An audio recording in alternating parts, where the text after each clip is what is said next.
আমি প্রায় 10 কেজি পুঁটি মাছ কিনে আনছিলাম বাজার থেকে। 900 টাকার মতো লাগছে, 100 টাকা করে ধরছিল। তো ভালো শুটকি, আমি ভালো মাছই পাইছিলাম আলহামদুলিল্লাহ, তাজা তরতাজা পুঁটি মাছ। তো এটাকে আমি রোদ্রে শুকা দিয়েছি। দেখেন, আমি আমার মাকে দিয়ে এটা শুকা দেওয়াইছি।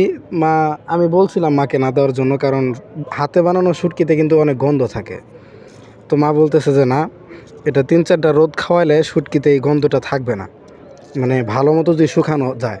আবার অনেকে কি করে, আপনার এই আকাশে মেঘ ভাব থাকে, তো রোদ নাই, রোদ ছাড়া এরকম অর্ধেক সেমাতে মনে করেন যে শুকায়, এই শুটকিগুলো গন্ধযুক্ত হয়। তো আমি সত্যি এখন যদি আমি গ্রান শুকি, কোনো গন্ধ নাই, মানে একদম গন্ধ নাই। কিন্তু যখন এটা একদম হালকা রোদে শুকানো হবে, তখন শুটকিটাতে অনেক গন্ধ থাকে। তো আপনারা শুটকি ভালো মতো 5-6টা রোদ্রে শুকাবেন।